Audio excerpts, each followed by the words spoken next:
My next Patreon question is from Billy, who wanted to know if a well-known movie director deserved his reputation. Joel Schumacher is a director I'm fond of, but his reputation is ruined thanks to the Batman movies he directed. Do you think he should be remembered for the good films he made and his original vision for Batman Forever that has gained attention since his passing? When some people hear Joel Schumacher's name, the first movies they think of are the two Batman movies he directed, and they will often look at his career in a negative light and assume everything he made was like that. However, he directed many films beyond Batman Forever and Batman and Robin, and they were different than those.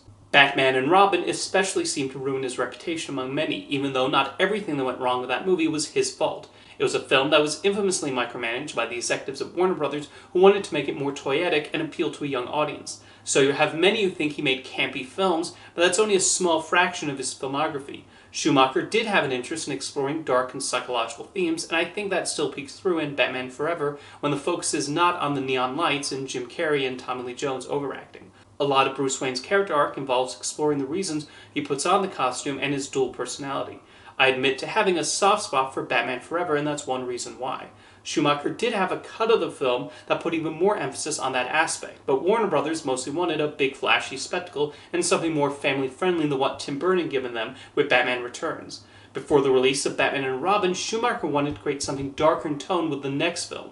The Scarecrow was going to be the central villain and would partner with Harley Quinn to try and make Batman lose his sanity and wind up in Arkham Asylum. However, the response to Batman and Robin led to this movie getting cancelled. Looking at his other work, he is a filmmaker with a clear visual eye and understanding of how to explore the complex nature of his characters. A good example of this comes from his 1993 film Falling Down. In the movie, Michael Douglas plays a former defense worker who erupts one day and goes on a spree through Los Angeles with a gun. It's a film that gives us a morally complex character who takes his anger way too far, has outbursts at the smallest of things, and takes the wrong approach sometimes. It was not exactly the feel-good film of the year, although there were people who took the wrong message from the movie and thought the lead protagonist was someone to look up to rather than a cautionary tale. Another movie that showcases Schumacher's skill as a director is The Lost Boys. This is a clever take on the vampire mythos by turning the famous blood-sucking creatures into a motorcycle gang. Schumacher helped give it an eye-catching visual style and directed the young actors well. The film brought a modern element to the vampire and again shows his ability at tackling material with dark themes. Schumacher has also directed a couple of John Grisham adaptations. The first movie he made after Batman and Robin was the thriller 8mm, an exploration on the snuff film industry. Roger Ebert even wrote in his review of 8mm that the movie probably came very close to receiving an NC-17 rating. He also made the war movie Tigerland and more crime films like Phone Booth and Veronica Guerin. A Joel Schumacher movie I personally find to be underrated is The Phantom of the Opera. I thought he brought the appropriate spectacle to this musical and was really impressed with how he handled the song numbers. The depiction of the characters also worked for me, as Schumacher understood the Phantom's flaws and why he's not the right fit for Christine. Too many think the Phantom is meant to be a sympathetic figure, but the movie showed that he's somebody who thinks he has a right to Christine just because he can sing, and why it's a good idea for her to run far away from him.